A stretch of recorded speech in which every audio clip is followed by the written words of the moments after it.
Uyku gecesi o kadar kısaydı ki. Helen buna inanmakta zorlandı. Saatler geçmişti. Bo bu sabah daha canlı görünüyordu. Daha az ağrı şikayeti vardı.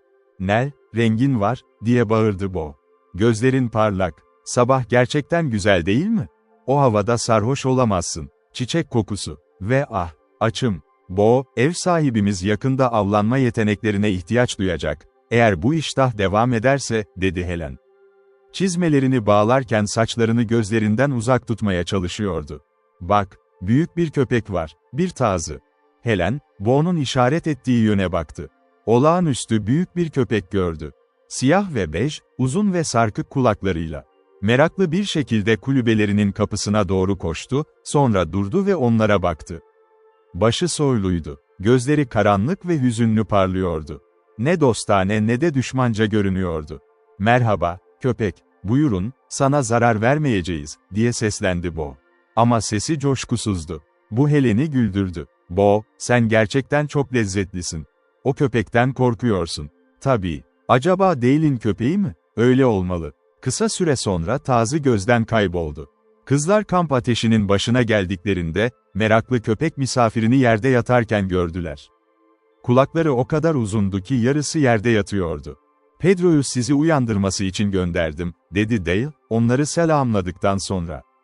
"Sizi korkuttu mu?" "Pedro, yani adı bu." "Hayır, pek korkutmadı beni." "Nell'i korkuttu yine de. Berbat bir hassas ayak," diye yanıtladı Bo. "Harika görünen bir köpek," dedi Helen, kız kardeşinin sataşmasını görmezden gelerek. "Köpekleri seviyorum. Arkadaş edinecek miyim? O utangaç ve vahşi. Kamptan ayrıldığımda yanımda kalmaz. O ve Tom birbirine kıskanıyor. Bir sürü tazım vardı. Hepsini kaybettim. Pedro hariç, Tom yüzünden. Ama seninle arkadaş olabileceğini düşünüyorum. Dene." Helen, Pedro'ya yaklaşmaya çalıştı. Ama köpek olgunlaşmış, neredeyse sert bir mesafe koyuyordu. İnsanlara alışkın değildi açıkça. Derin, şarap gibi koyu gözleri. Helen'in ruhunu arıyormuş gibiydi. Dürüsttüler ve bilgeydiler. İçlerinde garip bir hüzün vardı. "Zeki görünüyor," dedi Helen. Uzun, koyu tüylerini düzeltiyordu. "O tazı neredeyse insan gibi," diye yanıtladı Dale. "Gel, sen yerken Pedro'dan bahsedeyim sana." Dale, köpeği bir Meksikalı koyun çobanından almıştı. Çoban, köpeğin kısmen Kaliforniya kan tazısı olduğunu iddia ediyordu. Büyüdü, dale bağlandı. Gençliğinde Dale'in diğer hayvanlarıyla iyi geçinemiyordu ve Dale onu vadide bir çiftçiye verdi. Pedro, ertesi gün tekrar Dale'in kampındaydı. O günden itibaren Dale tazısına daha çok değer vermeye başladı. Ama onu yanında tutmak istemiyordu. Çeşitli nedenler vardı. En önemlisi şuydu, Pedro, yarım kalmaya dayanamayacak kadar hassas bir köpekti. O sonbaharda Dale'in uzak bir köyü olan Snowdrop'a gitmesi gerekiyordu. Pedro'yu bir arkadaşına bıraktı. Sonra Showdown ve Pina sürdü. Beeman ailesinin kampına vardı. Onlarla birlikte birkaç vahşi atı takip etti. 100 mil kadar. New Mexico'ya doğru. Kar yağıyordu ki Dale dağlardaki kampına geri döndü. Ve orada Pedro vardı. Zayıf ve yorgun, ama onu evde karşılamanın büyük mutluluğuyla. Roy Beeman o Ekim ayında Dale'i ziyaret ettiğinde anlattı, Dale'in Snowdrop'taki arkadaşı Pedro'yu tutamamıştı. Köpek zinciri kırıp 10 metrelik çiti tırmanarak kaçmıştı. Dale'in arkadaşlarından biri Showdown'da tazıyı tanıyarak yakalamış, Dale dönene kadar tutmayı planlamıştı. Ama Pedro yemeği reddetti. Bir yük gemisi Beeman kampına ve Dale'in kampına gidiyordu. Arkadaşı Pedro'yu kutuya koyup arabaya bindirdi. Pedro kutudan çıktı. Showdown'a döndü. Dale'in izini Pina, oradan da Beeman kampına kadar sürdü. Roy, tazının hareketlerini ancak oraya kadar takip edebildi. Ama Pedro'nun onları takip ettiğine inanıyordu. Dale de öyle, vahşi at avında. Ertesi baharda Dale, bir çobanlık alanında Beeman kampında bulundu. Dinlenmişti. Görünüşe göre Dale bu kampı terk ettikten sonra Pedro gelmişti ve başka bir Meksikalı çoban tazıyı çalmıştı. Ama Pedro kaçtı ve ben geldiğimde buradaydı, diye bitirdi Dale, gülümseyerek. Ondan kurtulmak istemedim bir daha. Hayatımda gördüğüm en iyi köpek çıktı. Ne söylediğimi biliyor. Neredeyse konuşabiliyor. Yemin ederim, alayabiliyor da. Onsuz yola çıktığımda böyle yapıyor. Ne kadar harika, diye bağırdı Bo. Hayvanlar inanılmaz değil mi? Ama ben en çok atları severim. Helen, Pedro'nun onlar hakkında konuşulduğunu anladığını fark etti. Köpek utanmış görünüyordu. Sertçe yutkundu, bakışlarını indirdi. Helen, köpeklerin sahiplerine olan sevgisiyle ilgili bir gerçeği hep bilmişti.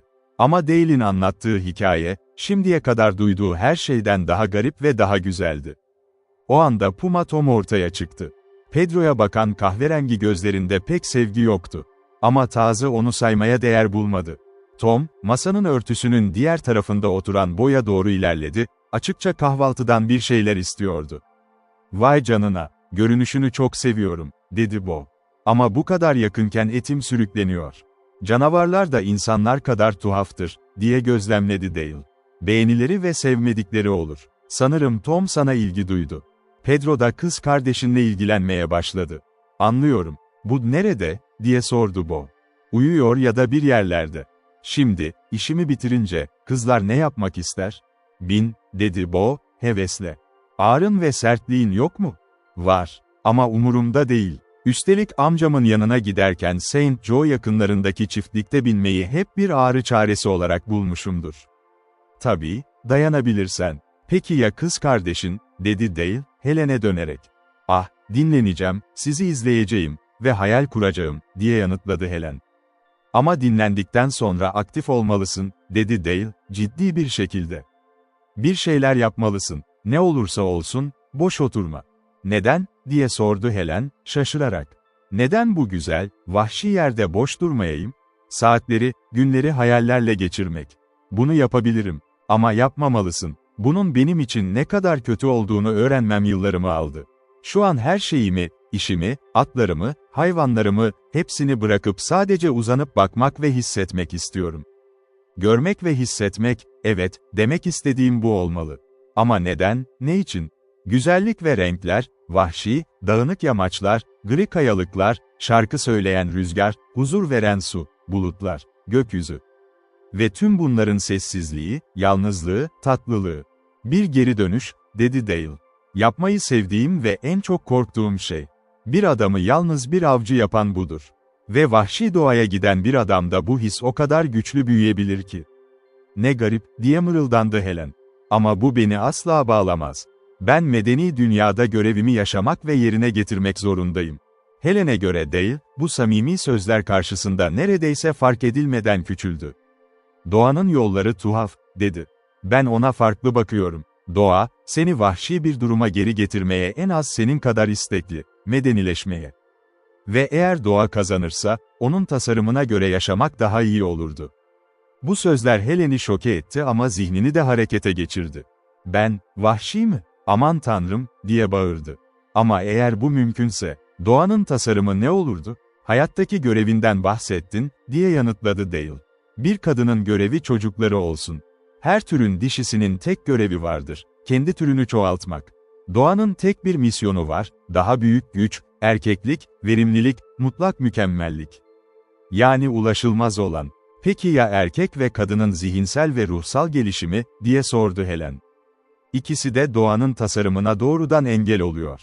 Doğa fizikseldir. Sonsuz yaşam için sınırsız dayanıklılık yaratmak ister. Bu, kesinlikle doğanın anlaşılmaz tasarımı. Ve bu yüzden başarısız olması kaçınılmaz. Ama ruh," diye fısıldadı Helen. "Ah, sen ruhtan bahsediyorsun, ben hayattan.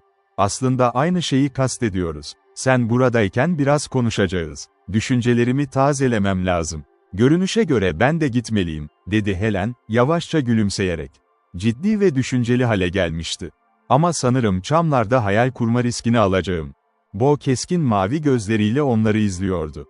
"Nell, seni vahşi yapmak 1000 yıl sürer," dedi. "Ama bana bir hafta yeter." "Bo, Saint Joe'dan ayrılmadan önce sen de böyleydin," diye yanıtladı Helen. "O okul öğretmeni Barnes'ı hatırlıyor musun? Sana vahşi kedi dedi, Hint karışımı dedi. Seni cetveliyle dövdü. Asla, beni özledi," diye karşılık verdi Bo, yanakları kızarmıştı. "Nell, keşke çocukken benim hakkımda hiçbir şey söylemesen. Bu sadece 2 yıl önceydi," dedi Helen, hafif bir şaşkınlıkla. "Öyleyse öyleydi. Ben de çocuktum." Bo aniden sustu. Başını savurdu. Tom'u bir okşadı ve uçurum duvarının köşesine doğru kaçtı. Helen rahatça peşinden gitti. "Söyle Nell," dedi Bo, Helen küçük yeşil çıkıntılı kulübeye vardığında, O avcı adamın bazı teorilerini bozacağını biliyor musun? Belki. İtiraf etmeliyim ki beni şaşırtıyor ve biraz da rahatsız ediyor, diye yanıtladı Helen. Beni şaşırtan şu, okul eğitiminin açık eksikliğine rağmen, o ne ham ne de kaba. O, elemental. Sevgili kız kardeş, uyan.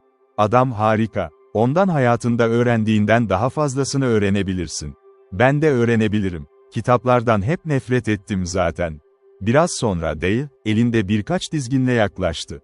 Tazı Pedro da peşinden koşuyordu. Bence sahip olduğun atı sürsen iyi olur, dedi Boya. Ne dersen, ama umarım zamanla hepsine binmeme izin verirsin. Tabii, dışarıda hoşuna gidecek bir Mustang var, ama biraz atış yapıyor, dedi, parka dönerek. Tazı ona baktı, sonra Helen'e. Gel, Pedro, benimle kal, diye seslendi Helen. Dale bunu duyunca köpeği geri işaret etti. Pedro itaatkarca yürüdü, hala utangaç, ciddi ve dikkatli. Sanki niyetinden emin değilmiş gibi. Ama şimdi biraz dostane bir tavır vardı üzerinde. Helen güneşe bakan sakin bir yere oturdu. Yavaş, tatlı, boş saatler olacaktı. Pedro yanına kıvrıldı. Uzun boylu Dale parkı geçti, dağınık atlara doğru yürüdü. Aralarında otlayan bir geyik gördü. Ne kadar dik ve hareketsiz Dale'i izliyordu. Kısa süre sonra geyik ormana doğru sıçradı. Bazı atlar ıslık çaldı ve koştu, topuklarını yüksekten tekmeleyerek. Tiz ıslıklar sessizlikte net bir şekilde yankılandı. Vay canına, bakın nasıl gidiyorlar, diye sevinçle bağırdı Bo, Helen'in yanına gelerek oturdu. Kokulu çam iğnelerinin üzerine atıldı ve esnedi, tembel bir kedi yavrusu gibi. İçinde kedi gibi bir şeyler vardı, çevik, zarif silüetinde. Düz yattı ve çamların arasından yukarı baktı. Ne güzel olur şimdi, diye mırıldandı, yarı kendi kendine, eğer Las Vegas'tan bir kovboy bir şekilde gelip, sonra bir deprem olsa, bizi bu cennet vadisinde kapatsa ve asla çıkamasak. Bo, annem böyle konuşmalara ne der, diye nefes nefese sordu Helen. Ama Nell, harika olmaz mıydı? Korkunç olurdu. Ah, sende hiç romantizm olmadı, Nell Rainer, diye yanıtladı Bo. Burada, bu harika vahşi ülkede gerçekten bir şeyler olmuştur. Bana söylemene gerek yok. Uçurum sakinleri, Kızılderililer, sonra beyazlar. Baktığım her yer bana bunu hissettiriyor.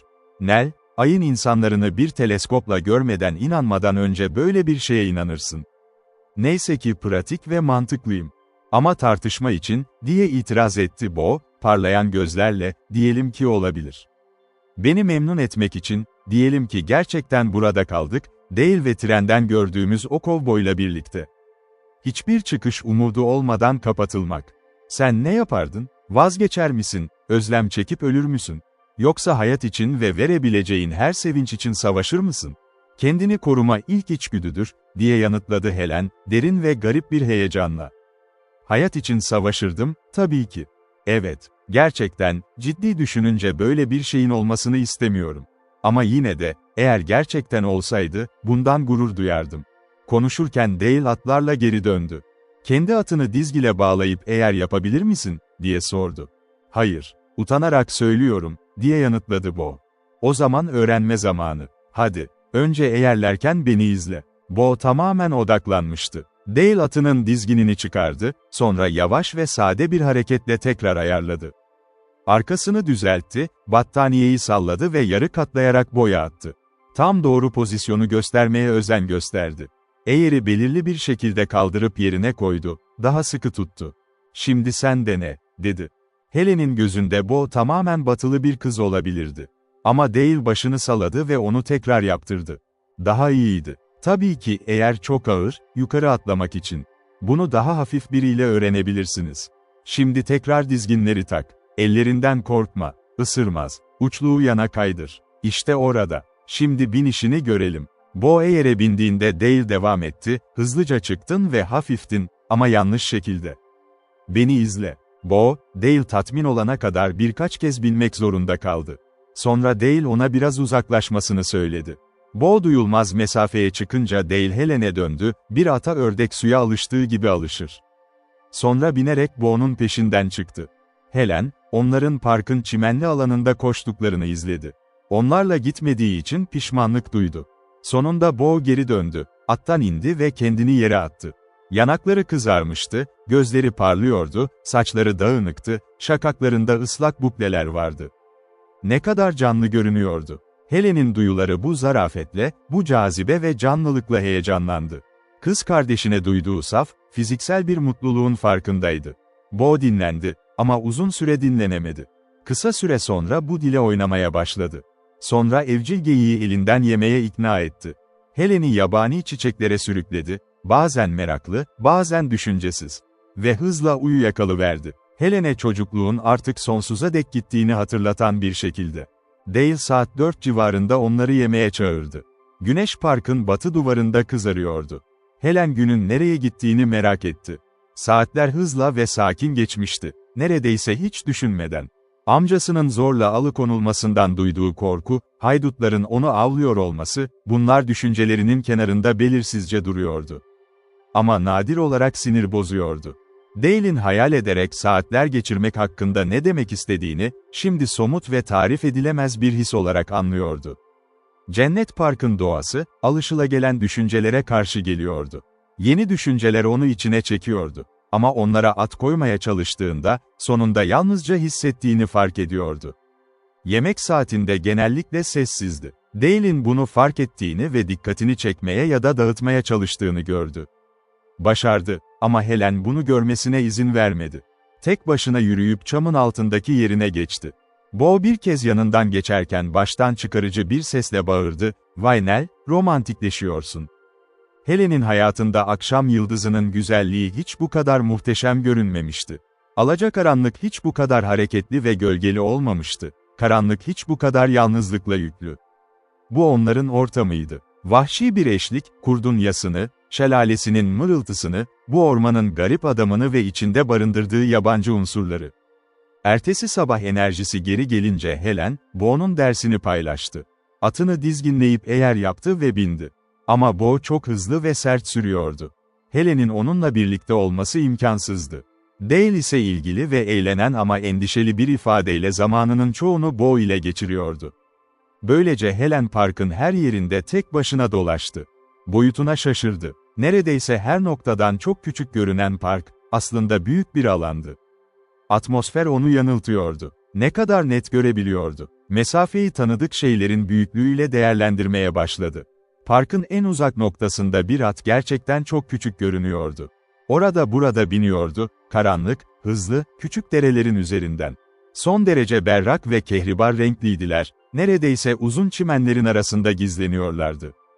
Hepsi tek yöne akıyordu. Batıda kayalıkların altından dolanan daha derin bir derede birleşiyorlardı ve dar yarıklarla bir çıkışa dalıyorlardı. Dale ve Bo geldiğinde bir kez sordu ve Dale'den öğrenince şaşırdı, bu dere kayaların içindeki bir delikte kayboluyordu ve dağın diğer tarafında çıkışı vardı. Bazen onları bir gölün oluştuğu yere götürürdü. "Dağın ötesinde mi?" diye sordu Helen, kendini bir kaçak olarak hatırlamak zorunda kalarak. "Saklanma yerimizden çıkmak güvenli olur mu? Burada olduğumuzu sık sık unutuyorum. Burada saklanmaktan daha iyi olurdu," diye yanıtladı Dale. "O taraftaki vadiye yalnızca o sırttan ulaşılabilir. Bulunduğum konusunda endişelenme. Roy Beeman'ın Anson ve çetesini izlediğini söylemiştim. Roy aramızda kalacak." Helen rahatladı ama aklının bir köşesinde her zaman bir korku kalıyordu. Yine de en iyisini yapmaya kararlıydı. Bo bir uyarıcıydı. Böylece günün geri kalanını binmekle ve kız kardeşinin peşinden gitmekle geçirdi. Ertesi gün Helen için daha az zordu. Aktivite, dinlenme, yemek ve uyumak, bunlar ona harika ve yeni bir anlam kazandı. Bu garip sevinçleri hiç tanımamıştı. Bindi, yürüdü, biraz tırmandı, çam ağaçlarının altında uyuyakaladı. Kamp ateşi işlerinde ve gece vakti Dale yardım etti. Ve kendini tanımadığını söyledi. Bu gerçek onu belirsizce rahatsız etti. Derin rüyalar gördü. Uyandığında kendini inceleme kararını unuttu. Gün geçti. Ve sonra birkaç tane daha, hızla. Kendini haftalarca, belki aylarca sürebileceğine inandığı bir duruma taşıdı. Helen'in günün en çok sevdiği zamanı öğleden sonraydı. Gün doğumu taze ve güzeldi, sabah rüzgarlı ve kokuluydu. Gün batımı pembe ve görkemliydi, alacakaranlık hüzünlü ve değişkendi, gece ise yıldızları, sessizliği ve uykusuyla sonsuz tatlı görünüyordu. Ama öğleden sonra, hiçbir şey değişmediğinde, Her şey huzurluyken, zaman durmuş gibi göründüğünde, işte o an onun seçimiydi ve tesellisiydi. Bir öğleden sonra kamp tamamen kendisine aitti. Bo biniyordu. Dale dağa tırmanmıştı. Kamp ateşinden duman görüp göremeyeceğini ya da iz bulup bulamayacağını kontrol etmeye. Bud ve diğer hayvanlar ortada yoktu. Tom, güneşli bir çıkıntıya gitmişti. Kendi türünün vahşi kardeşlerinin alışkanlığıyla.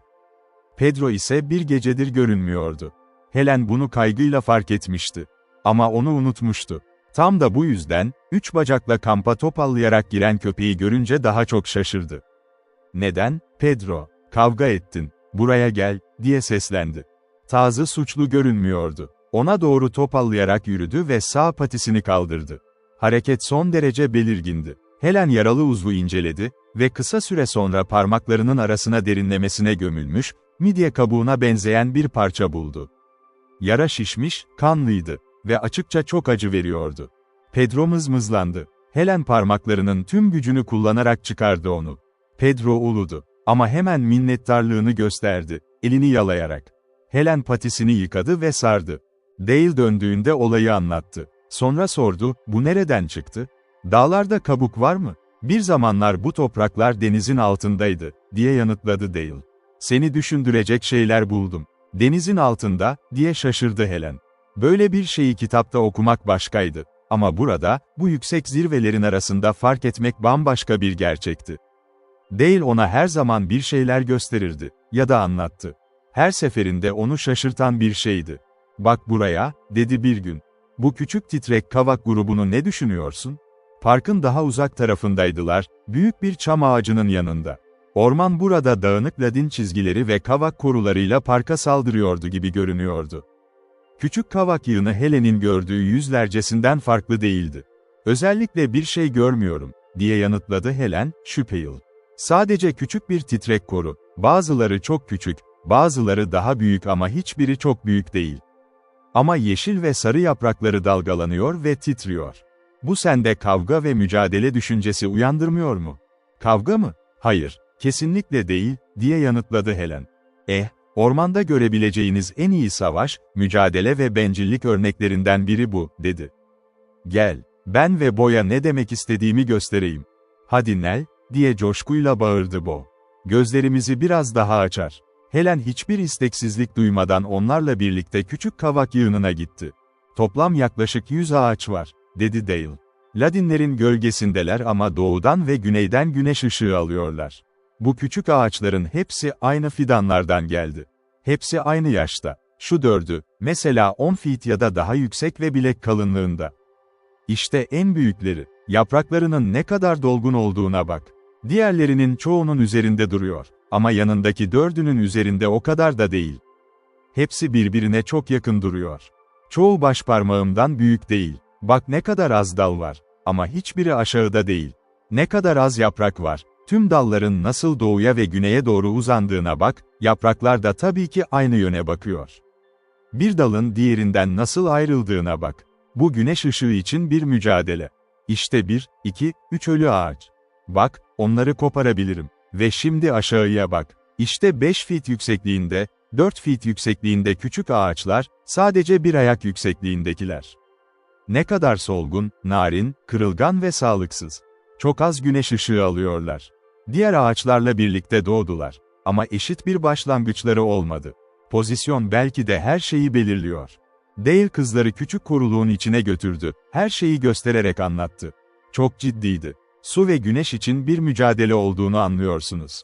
Ama çoğunlukla güneş, çünkü yapraklar güneşi emebilirse ağaç ve kökler büyür ve gerekli nemi tutar. Gölge ölümdür, yavaş ölüm. Bu küçük kavaklar güneş ışığında yer almak için mücadele ediyor. Bu acımasız bir savaş. Birbirlerinin dallarını itiyor, büküyor ve boğuyorlar. Belki bu kavakların yalnızca yarısı hayatta kalabilir. En büyük gruplardaki tam büyümüş ağaçlardan biri gibi. Bir sezon bu fidana avantaj sağlar, gelecek yıl o çocuğa üstünlük. Birinin birkaç sezon avantajı, diğerleri üzerinde hakimiyet kurar. Ama bunu kesinlikle elinde tutamaz. Bir rüzgar, bir fırtına ya da güçlü bir rakip onu devirebilir. Sonra er ya da geç yaşlanma gelir. Çünkü mutlak ve sürekli bir mücadele var. Bu titrek kavaklar için doğru olan, Ormandaki tüm ağaçlar ve tüm bitki hayatı içinde doğru. Benim için en harika olan şey, hayatın azmi. Ve ertesi gün Dale onlara doğanın gizeminin daha da çarpıcı bir örneğini gösterdi. Onları at sırtında kalın, yemyeşil ormanlık yamaçlardan birine çıkardı. Farklı büyümelere dikkatlerini çekerek ilerledi, ta ki sırtın zirvesinde kereste azalıp cücelendi. Ahşap çizgisinin kenarında kıvrımlı ve düğümlü bir ladin gösterdi. Güzel bir ladinden tamamen kıvrılmış, bükülmüş ve fırtına tarafından dövülmüş, neredeyse çıplak dallarla, hepsi tek bir yöne uzanıyordu. Ağaç bir hayalet gibiydi. Tek başına duruyordu. Üzerinde az yeşil vardı. Bükümleri içinde trajik bir şey vardı. Ama canlı ve güçlüydü. Güneş ya da nem için rakipleri yoktu. Düşmanları kar, rüzgar ve yüksekliklerin soğuğuydu. Helen, bu farkındalık geldiğinde, Dale'in anlatmak istediğini hissetti. Hem hüzünlü hem harika olduğunu, ne kadar gizemli ve ilham verici olduğunu. O anda hayatın hem acısı hem tatlılığı vardı, hem acı hem sevinç. Helen'in kalbinde, bu garip gerçekler ona bir şeyler öğretiyordu, onu dönüştürüyordu. Ve acıtıyorsa bile, hoş karşılıyordu onları.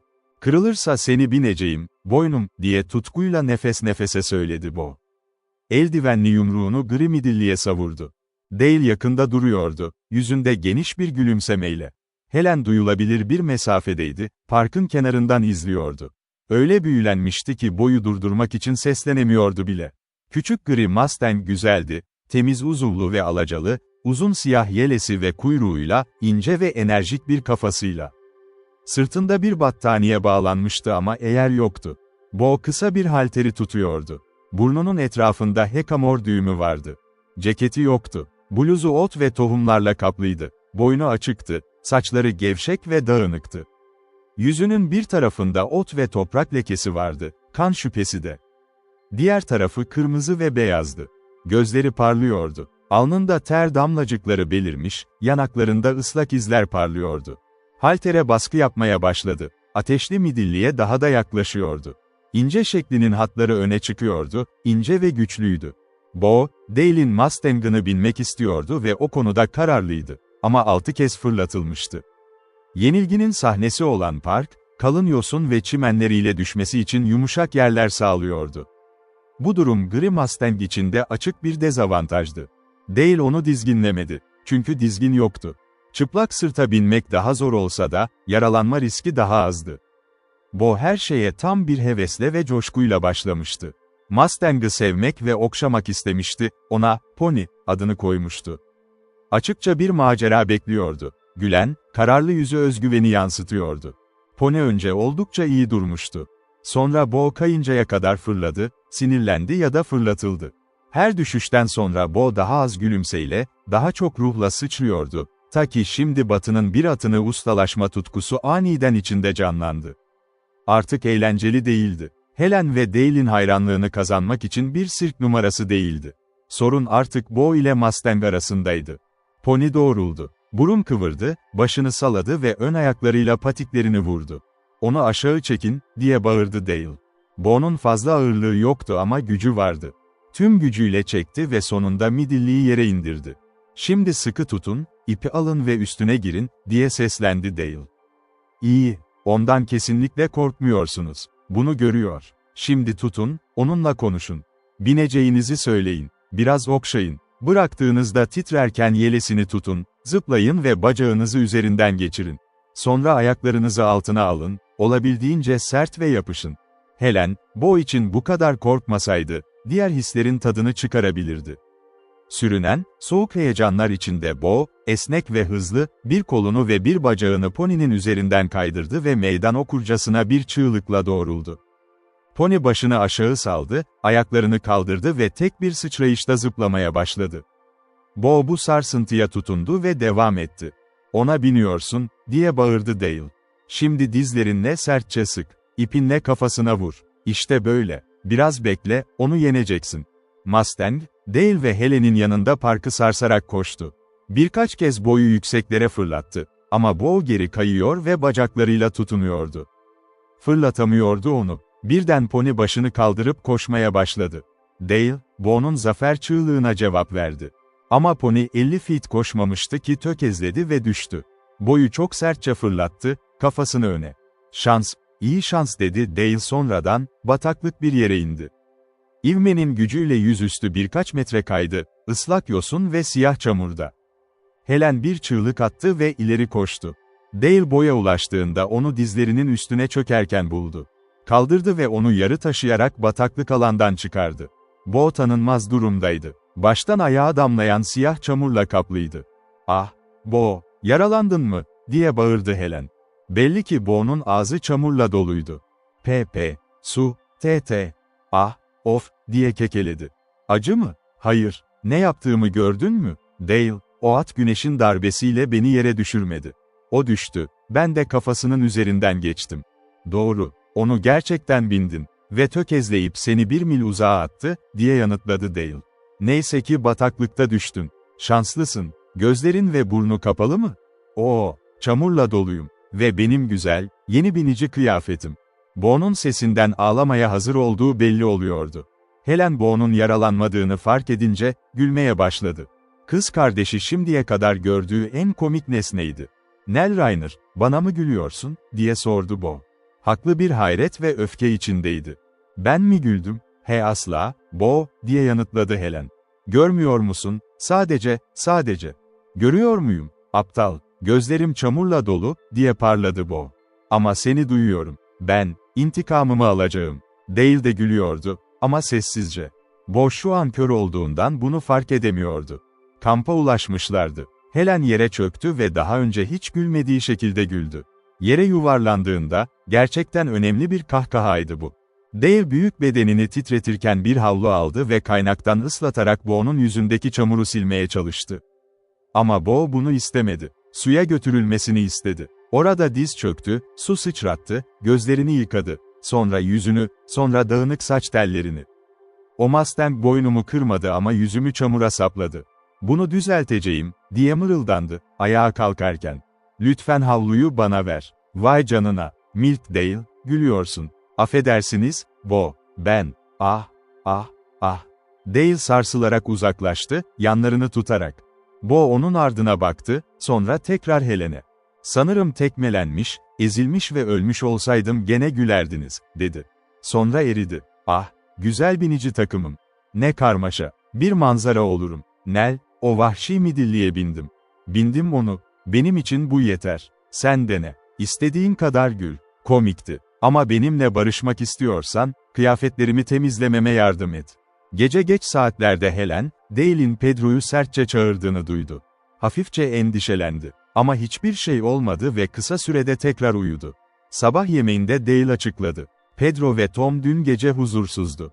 Sanırım aslanlar sırtın bir yerinde dolaşıyor. Bir çığlık duydum." "Çığlık mı atıyor?" diye sordu Bo, ilgiyle. "Evet. Ve eğer bir aslan çığlığı duyarsan, bir kadının ölümcül acı içinde haykırdığını sanırsın. Roy'un dediği gibi, puma çığlığı ormanda duyulan en vahşi sestir. Bir kurt ulur. Üzgün, aç ve vahşidir. Ama bir puma, insan gibi görünür, ölmekte olan ve vahşi. Haydi eğerlenip oraya gidelim. Belki Pedro bir aslanı ağaca tıkıştırır." "Bo, eğer yaklaşırsan onu vurur musun?" "Tabii," diye yanıtladı Bo, ağzı bisküviyle doluydu. Böylece yoğun ladin ağaçlarının arasından uzun, yavaş ve dik bir yolculuğa çıktılar. Helen tepeye çıktıktan sonra bu yolculuğu sevdi. Ama manzaranın keyfini çıkaracak bir noktaya gelemediler. Dale yukarı aşağı ve çoğunlukla aşağıya ilerledi, ta ki daha seyrek ormanlık sırtların ve altındaki parkların göründüğü yere, güneşte parlayan dereler görününceye kadar. Pedro'yu birden fazla kez Dale sertçe çağırmak zorunda kaldı. Taze koku peşindeydi. "İşte eski bir av," dedi Dale, bir ladinin altında dağılmış ağarmış kemiklere işaret etmek için durdu. Etrafa dağılmış gri beyaz saç tutamları vardı. "Neydi o?" diye sordu Bo. "Geyik. Orada öldürüldü ve bir aslan yedi. Geçen sonbaharda bir zamanlarda. Bakın, kafatası bile yarılmış. Ama kimin yaptığını kesin söyleyemem." Helen ürperdi. Dale'in kampındaki evcil geyikleri düşündü. Ne kadar güzel, zarif ve iyiliğe duyarlı yaratıklardı. Ormandan çıkıp kayalar ve çalılıklarla çevrili çimenli bir bataklığa girdiler. Burada Pedro havladı. Helen onu ilk kez duyuyordu. Boyundaki tüyler diken diken olmuştu. Dale'in sert çağrıları olmasa onu tutmak imkansızdı. Dale atından indi. Hayır, Pede, geri çekil. Seni hemen bırakacağım. Kızlar, bir şeyler göreceksiniz. Ama atlarınızın üzerinde kalın. Dale, gergin ve diken diken tazıyla birlikte bataklığın kenarında ilerledi. Kısa süre sonra hafif bir yükselişte durdu ve kızlara yaklaşmalarını işaret etti. Bak, çimenlerin nereye bastırıldığına bak, dedi, işaret ederek. Bunu bir aslan yaptı. Oraya gizlice girdi, geyik arıyordu. Bu sabah bitti. Hadi, takip edip edemeyeceğimize bakalım. Dale eğildi, çimenleri inceledi ve Pedro'yu tuttu. Birden gri gözlerinde bir parıltıyla doğruldu. İşte atladığı yer burası. Ama Helen, Dale'in bunu neden söylediğini göremiyordu. Orman adamı uzun bir adım attı, sonra bir adım daha. Ve işte aslanın geyiğin sırtında yere değdiği yer. Büyük bir sıçrayış. Geyiğin keskin nal izlerine bak. Dale kenara çekildi, çimende geyiğin karanlık, pürüzlü ve taze izlerini gösterdi. Şiddetli eylemler. Hadi, diye seslendi Dale, hızlı yürüyerek. Kesinlikle şimdi bir şeyler göreceksiniz. İşte geyik buradan sıçramış, aslanı taşıyordu. Ne, diye haykırdı Bo, inanmazca. Geyik burada aslanla koşuyordu. Kanıtlayacağım. Hadi, Pedro, benimle kal. Kızlar, bu taze bir iz. Dale atını yönlendirdi ve ara sıra çimenlere işaret ediyordu. İşte, bak şuna, o saç. Helen yerde dağılmış birkaç gri saç tutamı gördü. Çimenlerde küçük ve karanlık ayrımlar gördüğünü sandı, bir hayvanın yakın zamanda geçtiği izler. Bir anda Dale durdu. Helen ona ulaştığında Bo zaten oradaydı. Aşağıda, geniş ve düzleştirilmiş bir çimen alanına bakıyorlardı. Helen'in deneyimsiz gözleri bile bir mücadelenin geçtiğini söylüyordu. Ezilmiş çimenlerin üzerinde gri beyaz saç tutamları vardı. Helen daha fazla görmek istemiyordu. Ama Dale sessizce kan lekesini işaret etti. Sonra konuştu. Aslan geyiği buraya getirdi ve öldürdü. Muhtemelen boynunu kırdı. O geyik aslanı taşıyarak 100 yarda koştu. Bak, işte aslanın geyiği sürüklediği yol. Bataklık boyunca iyi tanımlanmış bir yol görünüyordu. Kızlar, geyiği birazdan göreceksiniz, dedi Dale, ilerlemeye devam ederek. Bu iş yeni yapılmış. Sadece birkaç dakika önce. Nasıl anlıyorsun, diye sordu Bo. Bak, şu çimenlere bak. Sürüklenen geyik tarafından eğilmişti. Şimdi yükseliyor. Dale'in sonraki durağı, bataklığın diğer tarafında, alçak ve yayılan dallı bir ladinin altındaydı. Pedro'nun bakışı Helen'in nabzını hızlandırdı. Evet, bu gidişat çılgınlıktı. Helen korkuyla Dale'in işaret ettiği yere baktı. Aslanı görmekle bekliyordu. Ama bunun yerine, dili dışarı çıkmış, gözleri donmuş, tüyleri kanlı bir geyik gördü. Kızlar, o aslan bizi duydu ve gitti. Uzak değil, dedi Dale, geyiğin başını kaldırmak için eğildi. Sıcak, boynu kırılmış. Aslanın diş ve pençe izlerine bakın. Bir dişi geyik. Buraya bakın. Çekinmeyin kızlar. Bu, ormanda günlük hayatın saatlik bir olayı. Aslanın derisini elinden geldiğince düzgün soyduğunu görün. Bizi duyunca bırakmış. Ne cinayetçe bir iş, manzara mide bulandırıyor, diye bağırdı Helen. Bu doğadır, dedi Dale, basitçe. Aslanı öldürelim, diye ekledi Bo. Cevap için Dale eğer kılıflarına hızlı bir bakış attı, sonra binerek tazısına seslendi. Onu avla, Pedro. Bir fırlatma gibi tazıyı saldı. İzlerimde sür ve bana yakın ol, diye seslendi Dale, atını ilerleterek. Gidiyoruz, diye çığlık attı Bo, çılgınca bir sevinçle, ve bineğini saldı. Helen atını peşlerinden sürdü ve bir köşeden geçerek ormana doğru giden bataklığa girdiler. Pedro dik koşuyordu, burnu yukarıda. Kısa bir havlama bıraktı. Ormana daldı. Dale çok da gerisinde değildi. Helen, Dale'in en iyi atlarından birinin üzerindeydi. Ama bu gerçeğin pek önemi kalmamıştı. Diğerleri önde gidiyordu. Ormana girdiler. Açık ve oldukça iyiydi. Bo'nun atı da aynı hızda koştu. Bu Helen'i korkuttu. Bo'ya bağırdı, dur, içeride kal. Sağır kulaklara sesleniyordu. Bo'nun büyük riski buydu, dikkatli olmayı düşünmüyordu bile. Birden orman Dale'in sesiyle çınladı, kızları cesaretlendiren bir çığlıkla. Helen'in atı kovalamacının ruhunu yakalamıştı. Bo'ya biraz yaklaştı. Kütükleri atlayarak ilerledi. Bazen ikisini aynı anda. Helen'in kanı garip bir heyecanla sıçradı. Tamamen yabancı, tamamen dirençsiz. Ama doğal korkusu, bu aptalca riskin bilinci, bunlarda hisleri içinde yer alıyordu. Dale'in uyarısını hatırlamaya çalıştı, dallardan ve engellerden kaçınmak, dizlerini geri kaydırmak. Korkunç bir dal neredeyse kafasına çarpıyordu. Sert bir darbe aldı, sonra bir tane daha. Bu onu yerinden sarstı ama telaşla tutundu. Uzun bir koşunun sonunda görece açık bir ormanda yüzüne hafif bir darbe aldı. Geniş yayılan bir çam dalıydı.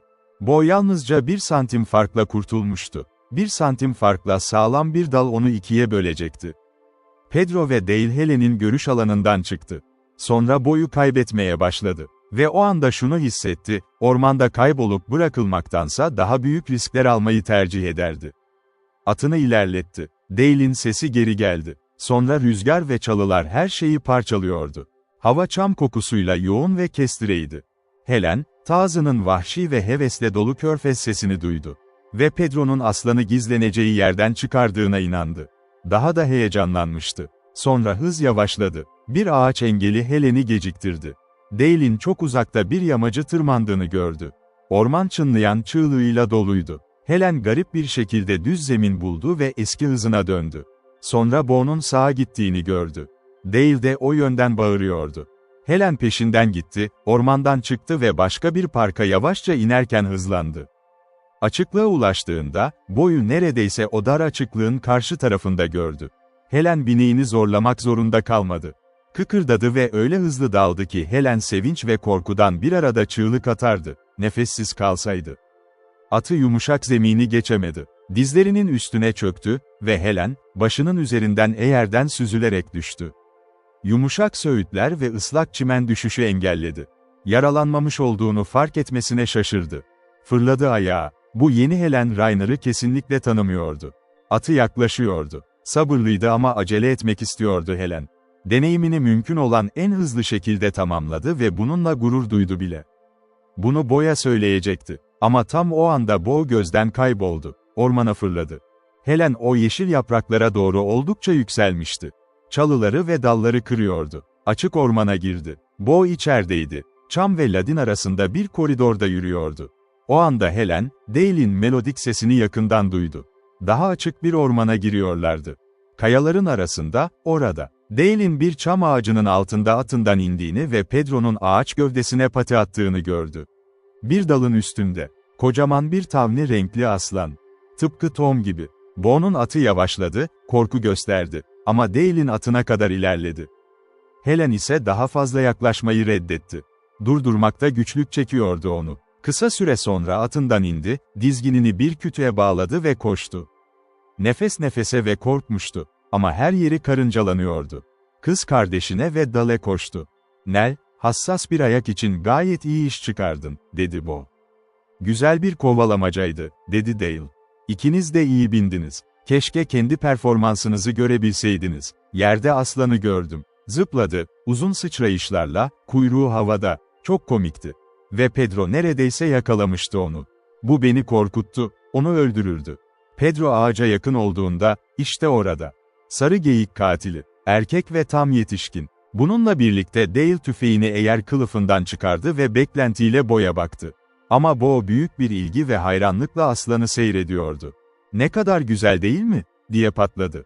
"Ah, tükürdüğüne bak. Tıpkı bir kedi." Dale, düşmekten korkuyor gibi görünüyor. "Kesinlikle öyle. Aslanlar ağaçtaki dengelerinden asla emin olamaz. Ama hiç hata yaptığını da görmedim. Orada ait olmadığını biliyor." Helen için aslan, orada oturmuş muhteşem görünüyordu. Uzun ve yuvarlaktı. Zarif ve kahverengi. Dili dışarıdaydı, dolgun yanları kalkıp iniyordu. Ne kadar hızlı ve zorlu bir koşuya sürüklendiğini gösteriyordu.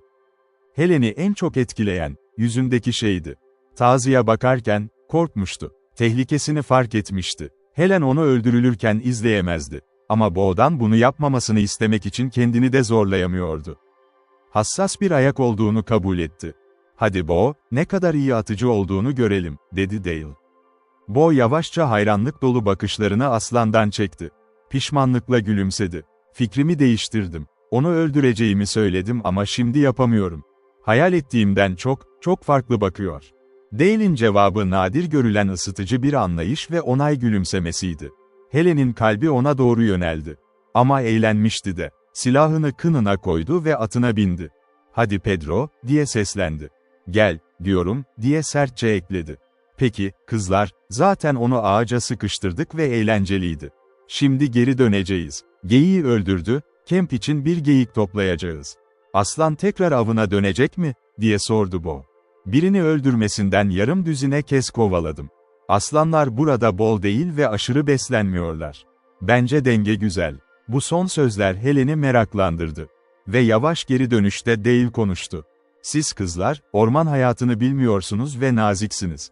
Zavallı geyiğin öldürücü bir aslan tarafından öldürülmesine üzüldünüz. Ama yanılıyorsunuz. Dediğim gibi, aslan, vahşi yaşam için ya da geyiklerin sağlığı için kesinlikle gerekli. Geyikler yaratıldığında, aslan da gelmiş olmalı. Birbirleri olmadan yaşayamazlar. Kurtlar artık özellikle geyik öldürücü değil. Geyiklerle ve yakalayabildikleri her şeyle geçiniyorlar. Aslanlar da öyle. Ama aslanlar geyikleri kıştan yaz beslenme alanlarına kadar takip eder. Burada geyik yok, aslan da bulamazsın. Şimdi, yalnız bırakılsaydı geyik çok hızlı çoğalırdı. Birkaç yıl içinde şu an bir tane olan yerde yüzlercesi olurdu. Ve zamanla, nesiller geçtikçe, korku, uyanıklık, hız ve güç, sonsuz uyanıklık, hayat sevgisi, bunların hepsini kaybederlerdi. Bir hastalık onları götürürdü. Bir mevsim geyikler arasında kara dil gördüm. Onları öldürdü. Sanırım aşırı üremin yarattığı hastalıklardan biriydi. Aslanlar sonsuza dek geyiklerin peşinde. Öğrendiler. Temkinlilik, geyiğin içgüdüsüne işlenmiş bir şey. Bu onu keskin, hızlı, aktif, korkak yapıyor ve böylece güçlü ve sağlıklı büyüyor. Pürüzsüz, şık, güzel, yumuşak gözlü, vahşi görünümlü geyiğe dönüşüyor. Siz kızlar izlemeyi seversiniz. Ama aslanlar olmasaydı, geyikler de gelişemezdi. Yalnızca en güçlü ve en hızlı olanlar hayatta kalır. İşte bu, doğa. Doğanın her zaman mükemmel bir dengesi var. Farklı yıllarda değişse de, uzun yıllar içinde ortalama bir denge için eşitlenir. Ne harika anlattın, diye bağırdı Bo, tüm içtenliğiyle. Ah, aslanı öldürmediğime sevindim. Söylediklerin beni bir şekilde incitiyor, dedi Helen, özlemle avcıya bakarak. Görüyorum, ne kadar doğru, kaçınılmaz olduğunu hissediyorum. Ama bu benim duygularım. Neredeyse senin gibi bilgi edinmek istemiyorum. Bu doğanın dengesi, ne kadar trajik, ne kadar üzücü. Ama neden, diye sordu Dale. Kuşları seviyorsunuz ve kuşlar ormandaki en büyük katillerdir. Bana bunu söyleme, kanıtlama, diye yalvardı Helen. Bir geyikte ya da herhangi bir canlıda hayat sevgisi ve hayata tutunma, bunlar bana sıkıntı veriyor. Bu acı çekmektir. Görmek istemiyorum acıyı. Acıya kendim dayanabilirim, ama görmesine ya da düşünmesine dayanamıyorum. Peki, diye yanıtladı Dale, düşünceli bir şekilde. Yine beni şaşırtıyorsun. Ormanda uzun süre yaşadım ve yalnız bir adam çok düşünür. Her zaman acının bir sebebini ya da anlamını anlayamıyordum. Hayatın en zor anlaşılan şeylerinden biri, acı. O akşam, kamp ateşinin etrafında dinlenirken, alacakaranlık geceye karışırken, Dale kızlara ciddi bir şekilde sordu, bugünkü kovalamaca onlar için ne ifade ediyordu? Sorma biçimi vericiydi. Her iki kız da bir an sessiz kaldı. Muhteşem, dedi Bo, kısa ve etkileyici biçimde. Neden, diye sordu Dale, merakla. Sen bir kızsın, eve, insanlara, sevgiye, rahatlığa, güvenliğe, sessizliğe alışmışsın. Belki de bu yüzden muhteşemdi, dedi Bo içtenlikle. Açıklamak zor. Atın hareketini, rüzgarı yüzümde hissetmeyi, çam kokusunu sevdim. Yamaçların ve orman açıklıklarının manzarasını, rüzgarı, kayaları ve ladinlerin altındaki siyah gölgeyi. Kanım çırpınıyordu ve yanıyordu. Dişlerim tıkırdadı. Sinirlerim titredi. Kalbim tehlikeli anlarda neredeyse boğuyordu. Sürekli sert vuruyordu. Cildim bazen sıcak, bazen soğuktu. Ama benim için en iyi şey, kovalama, hızlı bir atın üstünde olmak, onu yönlendirmek, kontrol etmekti. Hayattaydım. Ah, koşuşunu nasıl hissettim? Söylediklerin bana doğal geliyor, dedi Dale. Merak ettim. Gerçekten ateş dolusun. Peki ya Helen, sen ne dersin? Bo sana duygularıyla cevap verdi, diye yanıtladı Helen. Ben bunu yapamam ve dürüst de olamam. Bo'nun aslanı vurmaması onu akıllıyor. Yine de cevabı tamamen fiziksel. Bay Dale, kız kardeşim, yalnızca genç, vahşi, son derece hassas, ateşli bir kadındı. Bir kızılderili gibi bu kovalamacadan coştu. Hisleri miras kalan şeylerdi, eğitimle edinilmiş değil. Bo her zaman çalışmaktan nefret etti. Bu yolculuk benim için bir keşifti. Bo'nun pek çok duygusunu ben de yaşadım, ama o kadar güçlü değil. Ama karşılarında aklın direnci vardı, bilinç. Doğamın yeni doğmuş bir yönü bana tuhaf bir şekilde karşı karşıya geldi. Şaşırtıcı, şiddetli, karşı konulamaz bir yerde. Sanki kişiliğimin başka bir tarafı aniden şöyle dedi, işte buradayım. Şimdi benimle hesap ver. Ve o garip tarafa karşı çıkmanın bir anlamı yoktu. Düşünen Helen Rainer güçsüzdü o anda. Evet, böyle düşüncelerim vardı dallar yüzümü yakıyorken, Tazı'nın körfez sesine kadar heyecanlanırken. Bir kez atım düştü ve beni fırlattı. Endişelenmenize gerek yok. İyiydi. Yumuşak bir yere girdim ve yaralanmadım. Ama havada süzülürken bir düşünce aklıma geldi, bu benim sonum. Bu düşerken yaşanan korkunç bir rüyaydı. Hissettiklerimin ve düşündüklerimin çoğu, incelediğim, okuduğum ve öğrendiğim şeylerden geliyordu. Gerçeklik, eylem ve parıltı harikaydı. Ama korku, tehlike, kovalanan aslanın acısı, aptalca riskin bilinci, ciddi sorumluluğu umursamaz biçimde görmezden gelmek, tüm bunlar zihnimde işliyor ve belki de vahşi anın fiziksel, ilkel sevincini engelliyordu. Dale dikkatle dinledi. Helen bitirdikten sonra ateşi inceledi, sopasıyla kırmızı közleri düşünceli bir şekilde dürtüştürdü. Yüzü hareketsiz ve huzurluydu, çizgisizdi. Ama Helen için gözleri hüzünlüydü. Tatmin edilmemiş bir özlem ve hayranlık taşıyorlardı. Çok dikkatli ve samimi bir şekilde konuştu, ne duyacağını merak ediyordu. "Seni anlıyorum," diye yanıtladı. "Ve bunu yapabilmem beni şaşırtıyor. Kitaplarımı okudum, tekrar okudum. Ama kimse bana böyle konuşmamıştı. Benim yorumum şu, sende de Bo'daki aynı kan var, kan beyinden daha güçlüdür. Unutmayın ki kan hayattır. Senin için de Bo gibi alıp yanması iyi olurdu. Ama senin kanın bunu, aklın doğmadan 1000 ya da 10.000 yıl önce atalarında yapmıştı. İçgüdü akıldan daha büyük olmayabilir. Ama o 1 milyon yıl daha yaşlı. İçgüdülerinle bu kadar mücadele etme. Eğer iyi olmasalardı, yaratılış tanrısı onları sana vermezdi. Bugün aklın, kendini tamamen kısıtlamayan bir öz denetim duygusuydu. Sen kendini unutamadın. Yalnızca HİSSEDEMEDİN. Bo gibi, gerçek doğana sadık kalamadın. Sana katılmıyorum, diye hızlıca yanıtladı Helen. Bir Kızılderili olmak için kendime sadık kalırdım. Evet, olurdu, dedi Dale. Ama Kızılderili olamam, diye coşkuyla devam etti Helen. Yalnızca HİSSEDEMEM. Senin dediğin gibi Bo gibi. Tüm eğitimim ne olurdu, ilkel duygular üzerinde kontrolüm olmasaydı. Doğru zaman geldiğinde onlar üzerinde neredeyse hiç kontrolün olmayacak, diye yanıtladı Dale. Korunaklı hayatın ve eğitimin seni doğal içgüdülerinden uzaklaştırdı. Ama onlar sende var. Ve burada bunu kanıtladığını göreceksin. Hayır, Batı'da 100 yıl yaşasaydım bile olmaz, dedi Helen. Ama çocuğum, ne demek istediğini biliyor musun? Burada Bo mutlu bir kahkaha patlattı. Bay Dale, diye bağırdı Helen, neredeyse alınmıştı. Hareketlenmişti. En azından kendimi biliyorum. Ama bilmiyorsun. Kendini hiç bilmiyorsun. Eğitimin var, evet, ama doğada ve hayatta değil. Sonuçta onlar gerçek şeyler. Beni şimdi cevapla, dürüst olabilirsen. Tabii, yapabilirsem. Bazı sorularına cevap vermek zor. Hiç aç kaldın mı, diye sordu. Hayır, diye yanıtladı Helen. Hiç evden uzakta kaybolun mu? Hayır. Hiç ölümle yüzleştin mi, gerçekten sert ve çıplak ölümle, yakın ve korkunç? Hayır, kesinlikle. Hiç kimseyi çıplak ellerinle öldürmek istedin mi? Ah, Bay Dale, siz, beni şaşırtıyorsunuz.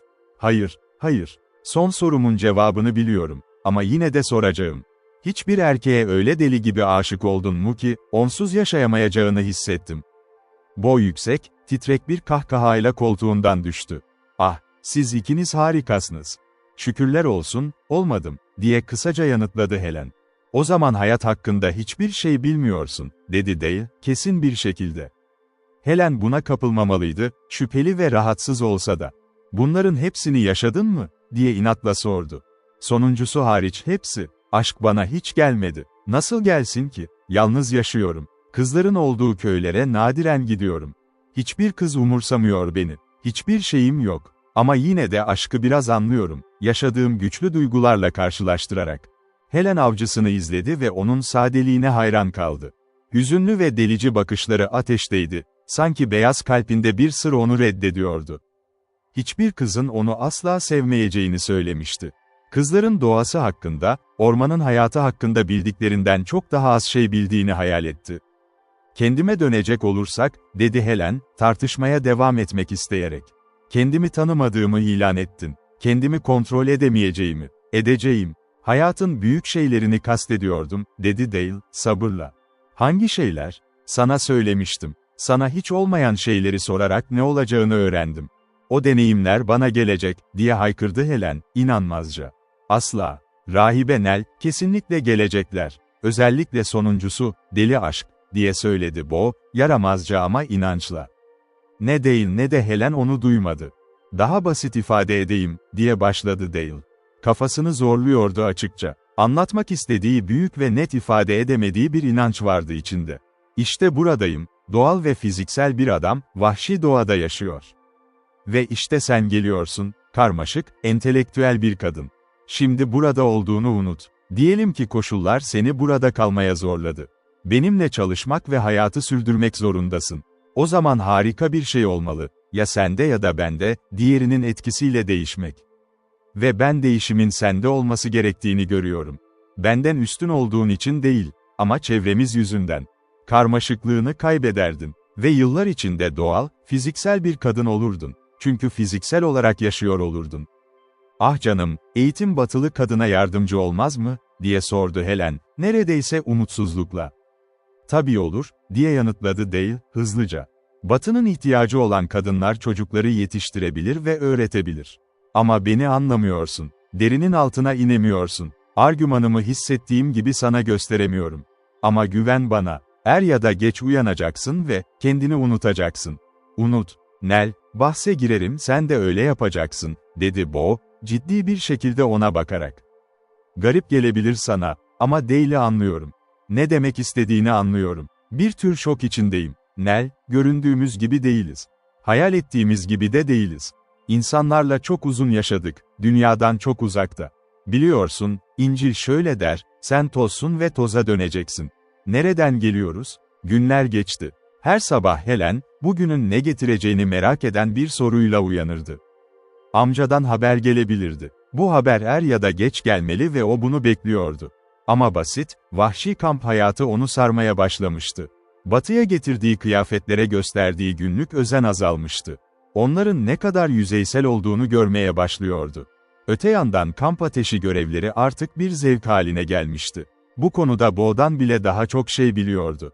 Endişe ve korku hep düşüncelerinin kenarındaydı, her zaman belirsizce var, ama nadiren sinir bozucu. Rüyalardaki gölgeler gibiydi. Amcasının çiftliğine ulaşmak istiyordu. Yeni hayatının görevlerine başlamak için. Ama bu vahşi deneyimden pişman olmayacağına inanmaya hazır değildi henüz. Bu arada aktif ve huzurlu açık hava hayatı devam etti. Bo daha da eğilmiş, bu yaşama tam bir uzlaşmaya yöneliyordu. Gözlerinde harika bir parıltı vardı. Mavi şimşek gibi. Yanakları altın ve kahverengiydi. Elleri bir kızılderilinin elleri gibi koyu bronzlaşmıştı. Gri Mustang'ın üzerine atlayabilir ya da onu geriden yakalayabilirdi artık. Dale'in övgüsünü kazanacak kadar hassas atış yapmayı öğrenmişti. Bir boz ayı ya da yılan üzerine boncuk çekmek istediğine ve Anson üzerine de, yemin ediyordu.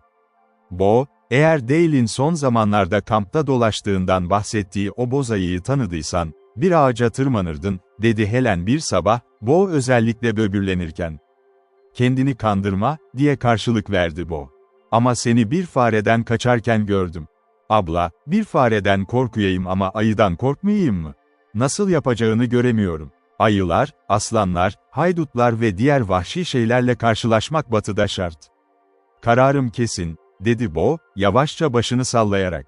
Her zamanki gibi tartıştılar. Helen akıl ve sağduyu için. Bo ise dövüşmek gerekiyorsa ilk darbeyi vurmak için. Bu tartışmanın yaşandığı sabah Dale uzun süre atları yakalamaya gitmişti. İçeri girdiğinde ciddi bir şekilde başını salladı. Bir yabancı atları kovalıyordu, dedi, atını eğerlerken. Dün gece homurdanıp koştuklarını duydunuz mu? Kızların hiçbiri uyanmamıştı. Taylardan birini kaçırdım, diye devam etti Dale. Parkın karşısına geçeceğim. Dale'in hareketleri hızlı ve sertti. Daha ağır tüfeğini seçti ve Pedro'ya keskin bir çağrı yaparak bindi. Kızlara tek kelime daha söylemeden uzaklaştı. Bo bir an onu izledi, sonra Mustang'ı eğerlemeye başladı. "Onu takip etmeyecek misin?" diye sordu Helen, hızla. "Tabii ki," diye yanıtladı Bo. "Yasaklamadı. Ama kesinlikle bizi istemiyordu. Seni istemeyebilir. Ama bana itiraz etmez, ne olursa olsun," dedi Bo, kısaca. "Ah, yani sen düşünüyorsun ki," diye haykırdı Helen, derinden incinerek. Dilini ısırdı sıcak bir yanıt vermemek için. Üzerine patlayan bir öfke dalgası akıp geçti. O zaman o kadar korkak mıydı? Dale böyle mi düşünüyordu? Kız kardeşi, bu kadar vahşi ve inatçı, ondan daha güçlü bir kadın mıydı? Sessiz bir mücadele onu inandırdı. Evet, Dale böyle düşünüyor olmalıydı. Ve haklıydı da. Sonra öfke kendisine ve Helen'e odaklandı. Durumu ne anlıyordu, ne de kendine güveniyordu. Sonuç kontrol edilemez bir dürtü oldu. Helen onu eğerlemeye başladı. Görevi yarı bitirmişti ki Bo'nun sesi başını kaldırmasına neden oldu. "Dinle." Helen, tazının çınlayan, vahşi bir körfez sesini duydu. "O Pedro," dedi, heyecanla. "Tabii, koşuyor. Daha önce hiç böyle havladığını duymamıştık." "Dale nerede?" "Orada gözden kayboldu," diye yanıtladı Bo, işaret ederek. "Pedro'nun sesi o yamacın boyunca bize doğru geliyor. Dale'den 1 ya da 2 mil uzakta olmalı. Ama Dale takip edecek." "Tabii. Ama o köpeğe yetişmek için şimdi kanatları olması gerekirdi. Pedro onunla birlikte oraya geçemezdi. Sadece dinle." Köpeğin vahşi sesi Bo'yu durdurulamaz biçimde harekete geçiriyordu.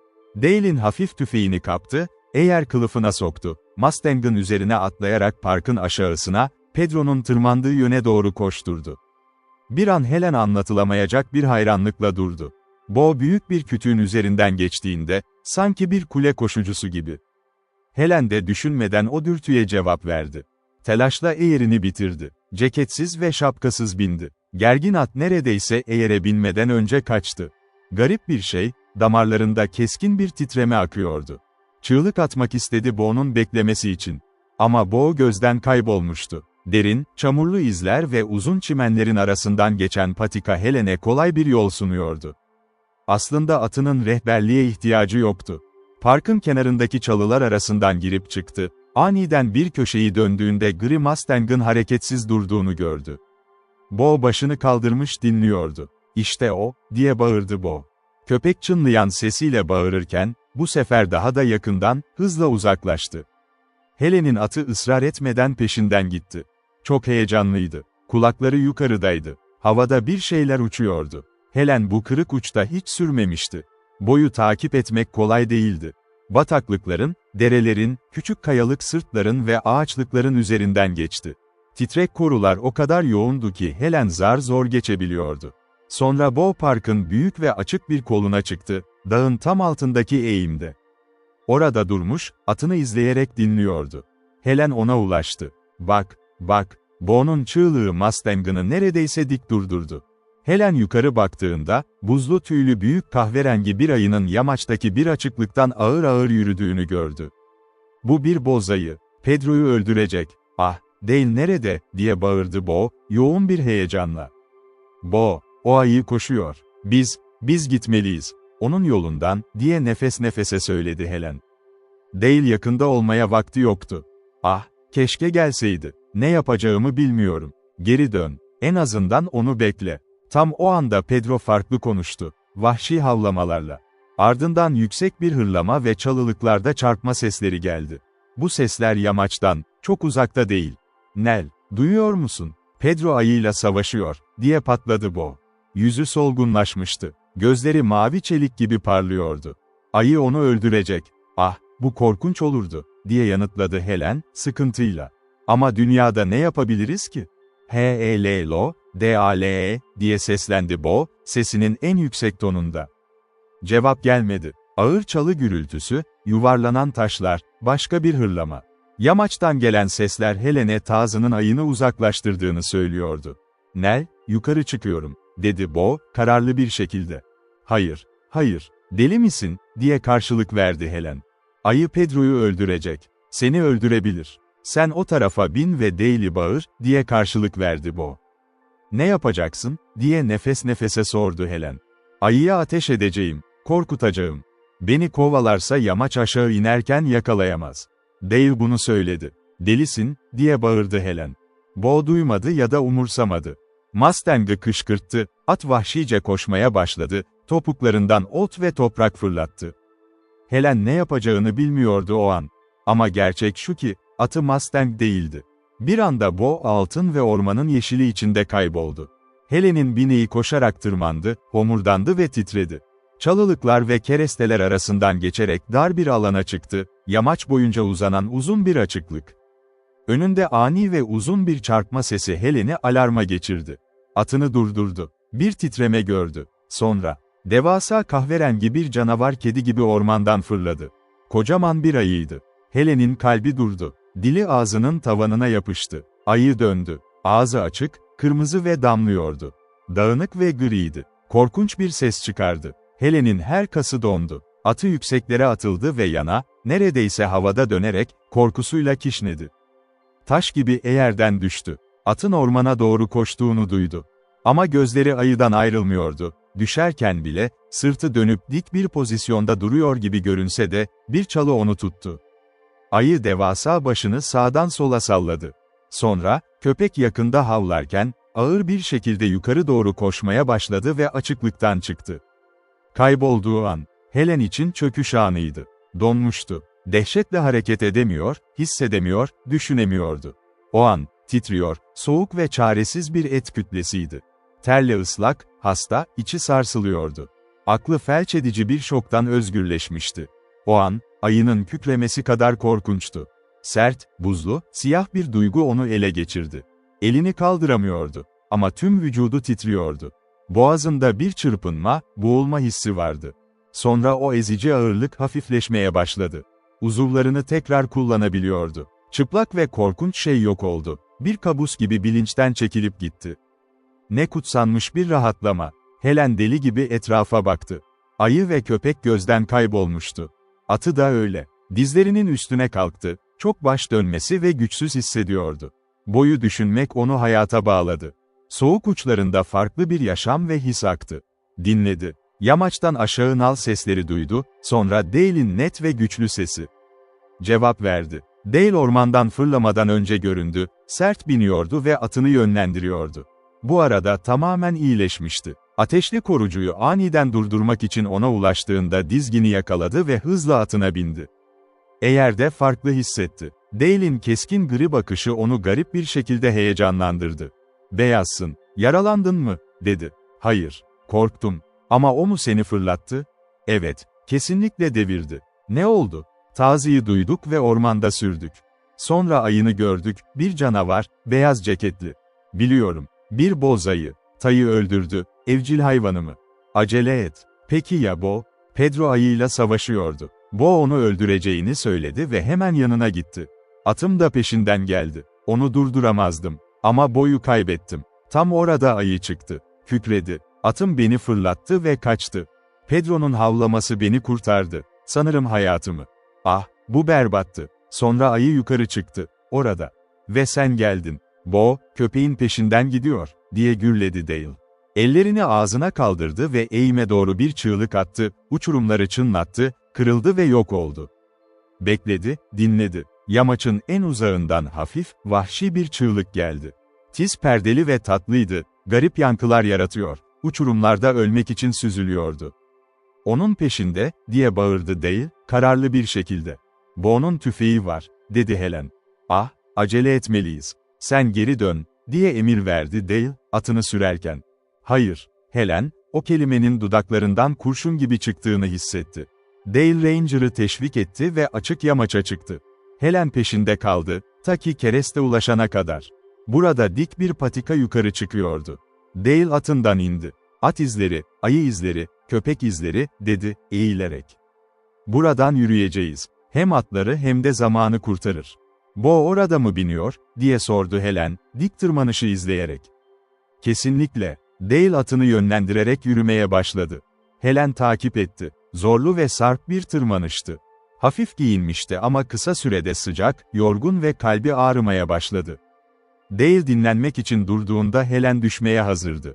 Tazının havlaması, nadiren de olsa, onu ayakta tuttu.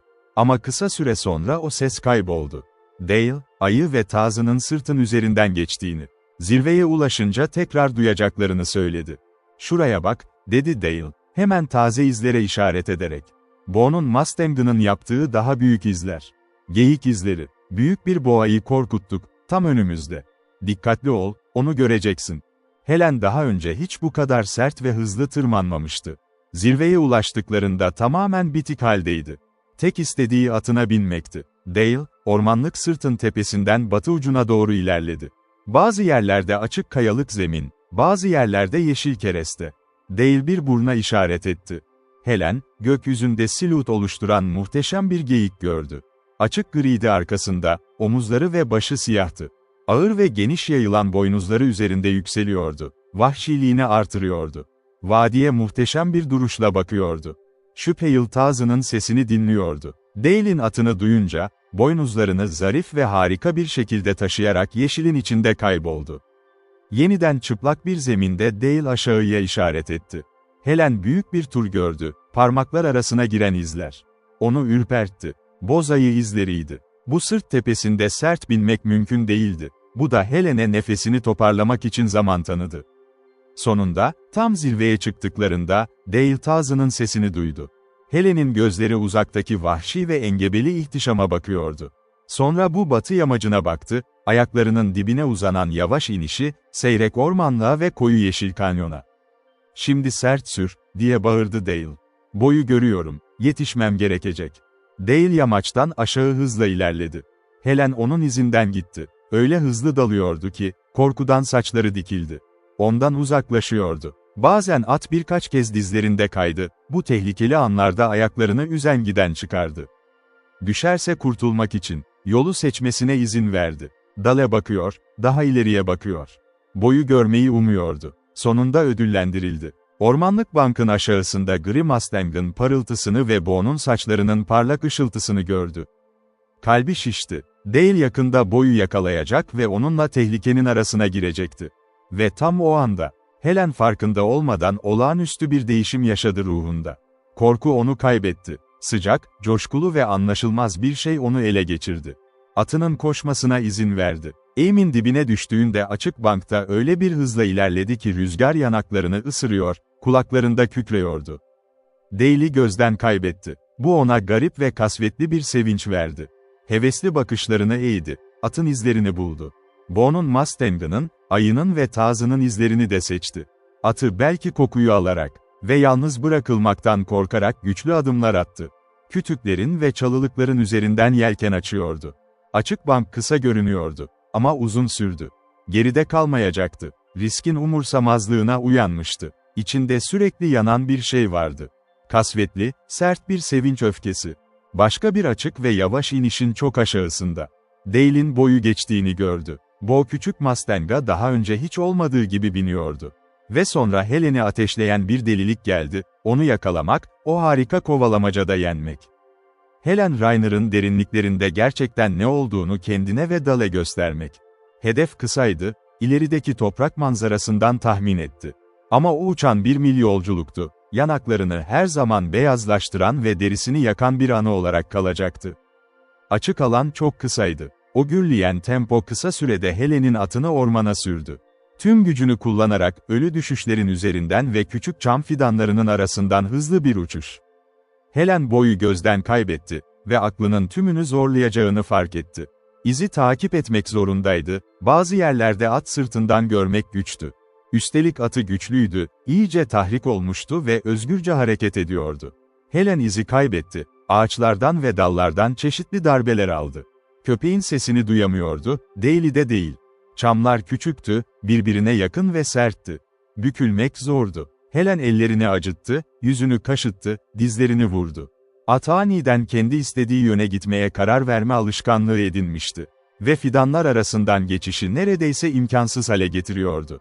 Ama bu Helen için bir fark yaratmıyordu. Bir kez çılgınlığa sürüklendikten sonra, kanı yüksek basınçta kalmıştı. Çabuk olmak için kendiyle tartışmazdı.